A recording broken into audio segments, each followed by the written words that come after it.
Salam sepak bola, teman-teman netizen atau warganet yang saya hormati semuanya. Welcome back ke konten terbaru dari channel YouTube Triple B. Dan di konten terbaru hari ini saya ingin membahas tentang Timnas Indonesia, tapi tentu bukan tentang pertandingan dari Timnas Indonesia, karena Timnas Indonesia kita masih akan bermain pada awal bulan depan, yaitu tepatnya pada tanggal 5 Juni melawan China, yang seperti biasanya pada saat Timnas Indonesia menjadi tuan rumah, maka pertandingan akan diselenggarakan di Stadion Gelora Bung Karno, Senayan, Jakarta.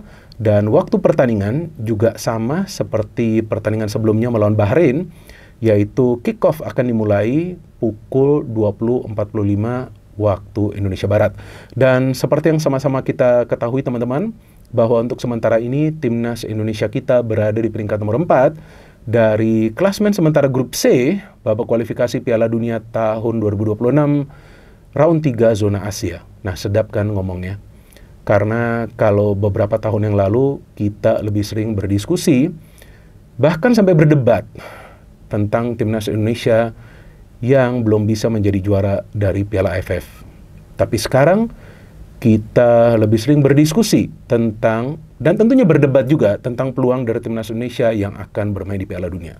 Jadi seperti yang selalu saya katakan di channel ini, bahwa Timnas Indonesia kita punya peluang yang real. Artinya ini bukan harapan palsu, tetapi harapan asli untuk bermain di Piala Dunia. Dan tentu akan merupakan momen yang bersejarah jika Timnas Indonesia bisa bermain di Piala Dunia tahun 2026, karena untuk pertama kalinya Piala Dunia akan diselenggarakan di 3 negara, yaitu Amerika Serikat, Kanada, dan juga Meksiko. Tapi pertandingan melawan 5 Juni nanti adalah pertandingan yang sangat amat krusial teman-teman. Karena jika Timnas Indonesia tidak bisa menang melawan China, maka saya tidak yakin Timnas Indonesia bisa bahkan lolos ke round 4 babak kualifikasi Piala Dunia tahun 2026 zona Asia. Karena di bawah Indonesia, walaupun ada China, masih ada juga Bahrain, dan di atasnya ada Arab Saudi. Jadi persaingannya sekarang semakin ketat. Karena Indonesia sebelumnya juga kalah lawan Australia. Jadi kemungkinan besar Indonesia, kalaupun lolos, maka ke round 4. Tapi gak masalah.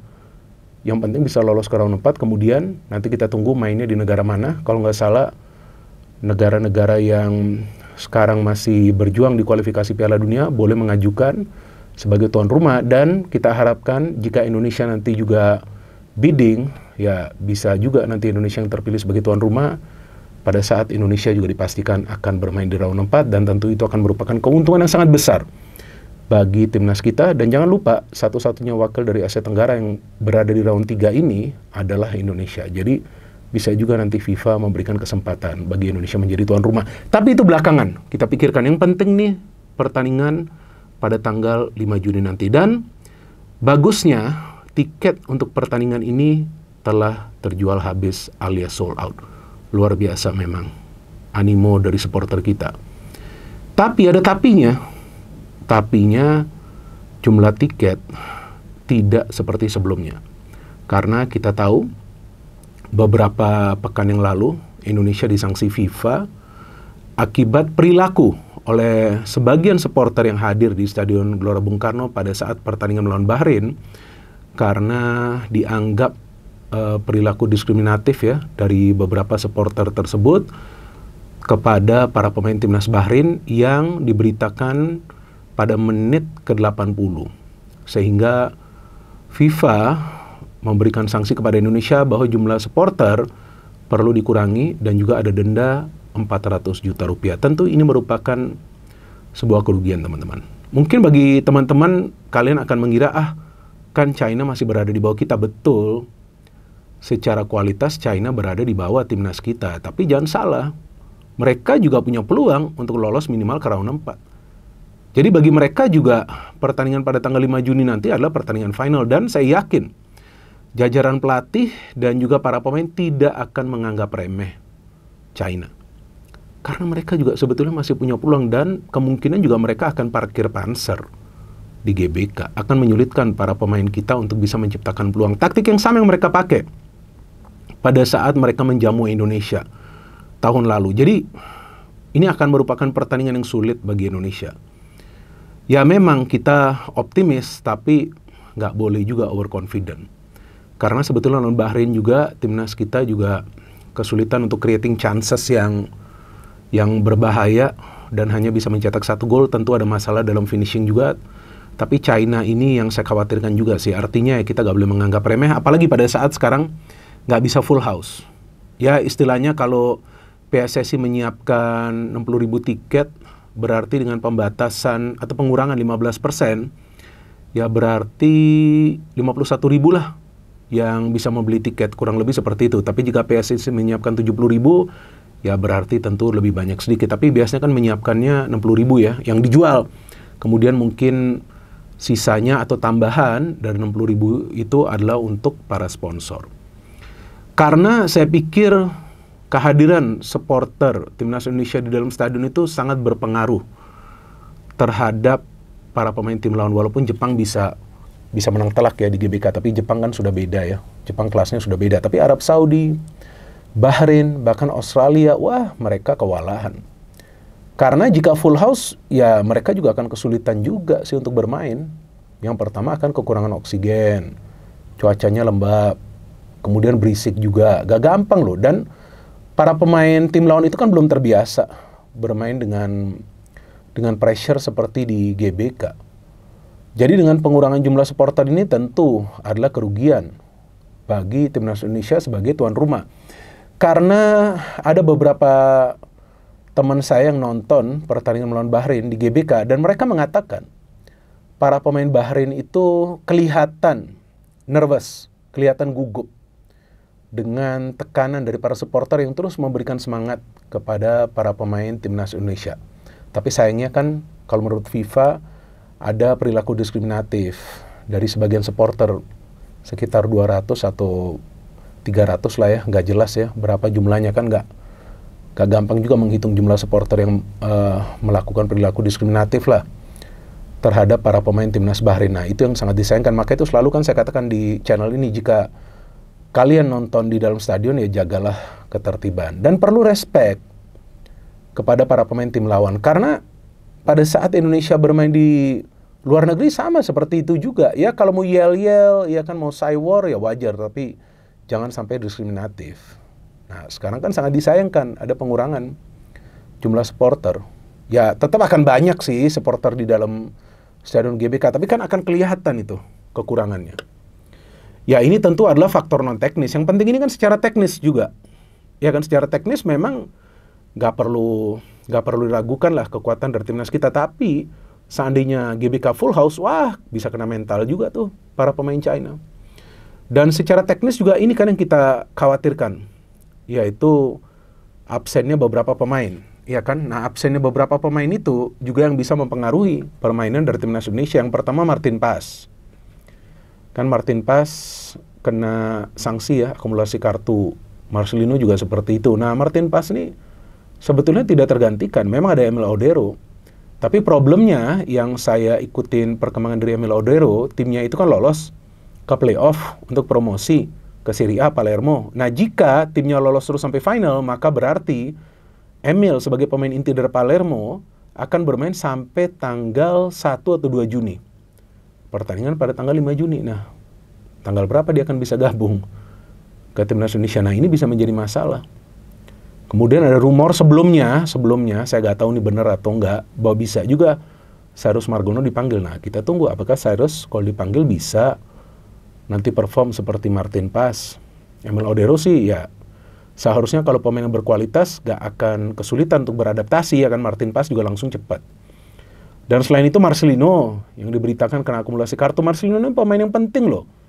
Bukan saja karena dia sebelumnya mencetak gol lawan Arab Saudi, memberikan assist lawan Bahrain, tapi secara keterlibatannya dalam proses membangun serangan dia bukan pemain yang egois. Cuman memang kadang-kadang dia masih sulit ya melakukan finishing, tapi ini pemain yang sangat penting. Dan pemain yang sebetulnya sulit dibaca gerak-geriknya, karena skillnya sangat bagus. Dan dia punya kebebasan untuk bermain. Artinya pada saat dia punya kebebasan, dia bisa bergerak mobile. Nah, itulah yang akan membingungkan para pemain tim lawan. Dan yang ketiga, Kevin Dix, yang kemungkinan tidak akan bisa tampil.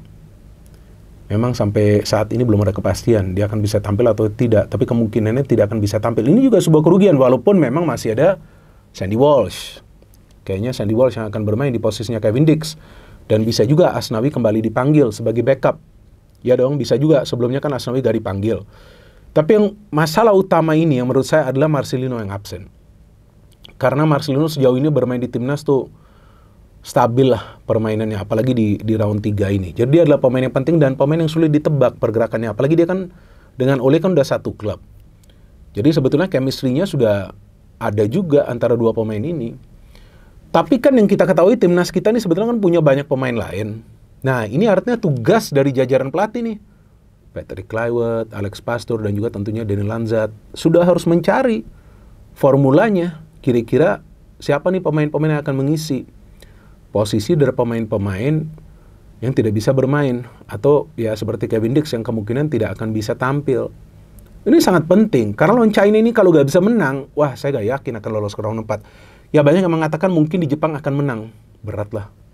Walaupun Jepang bermain dengan pemain-pemain lapis kedua berat, Jepang kan kita tahu ya mereka konsep permainan yang bagus ya. Jadi pemain manapun yang turun memang udah kerjanya udah bagus. Apalagi pelatih mereka kan sudah lama ya, Moriyasu ya kalau nggak salah ya. Yang Hajime Moriyasu sudah lama kan melatih Jepang. Jadi konsepnya sudah paham para pemain. Tapi timnas kita ini kan sebetulnya kan masih diperkuat oleh banyak pemain baru. Ya Tommy itu emangnya udah berapa kali membela timnas Indonesia? Kan belum belasan kali. Itses juga sama. Jadi sebetulnya timnas Indonesia ini masih adalah tim yang diisi oleh pemain-pemain baru yang belum punya jam terbang di level Asia. Walaupun di Eropa mereka sudah bagus. Tapi di level Asia ini kan belum. Nah, saya juga mendengar rumor kemungkinan Alkan Baggett akan dipanggil. Nah, walaupun dia sekarang sedang di Bali, tapi ya tentu liburan lah. Kan masih lama nanti TC-nya. Kalau nggak salah pada tanggal 26 atau 27. Nah, artinya pada saat TC nanti, nah disitulah Patrick Kluivert dan juga pelatih lainnya harus bisa mensimulasikan jika ada pemain lain yang akan bermain. Dan kalau Alkan Baggett dipanggil, bagus juga. Kenapa enggak? Dia pemain yang muda. Bisa saja dia dipanggil dan dia adalah pemain yang biasa memenangi duel-duel udara. Dan sebetulnya dia bisa juga bermain sebagai striker opsional. Ya kan bisa saja kasih umpan-umpan lambung kan dia akan lebih banyak memenangkan duel. So teman-teman, tentu kabar baik bahwa tiket sudah terjual habis, tapi sangat disayangkan jumlah supporter akan berkurang dan ada beberapa pemain yang akan absen. Tapi tentu sebagai supporter kita tidak salah jika merasa optimis, tapi kita tidak boleh overconfident. Dan saya harapkan akun-akun media sosial yang biasa membahas tentang timnas Indonesia jangan gembar-gembor, overexposure. Tenang saja, dan kita harapkan pelatih timnas Indonesia kita bisa mencari the winning 11, menurunkan mereka melawan China, dan juga meraih kemenangan 3 poin yang tentu merupakan harga mati bagi timnas Indonesia pada tanggal 5 Juni nanti jika ingin bermain di Piala Dunia tahun 2026. Ayo teman-teman, kita support timnas Indonesia habis-habisan. Dan bagi teman-teman yang sudah membeli tiket, kabarnya ada juga nanti pencegahan untuk Just Tip.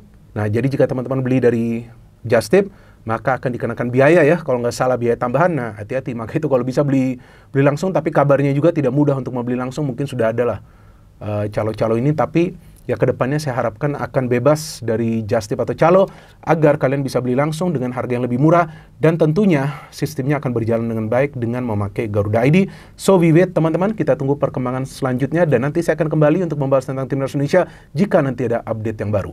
No hate, no politics, only football. Salam sepak bola.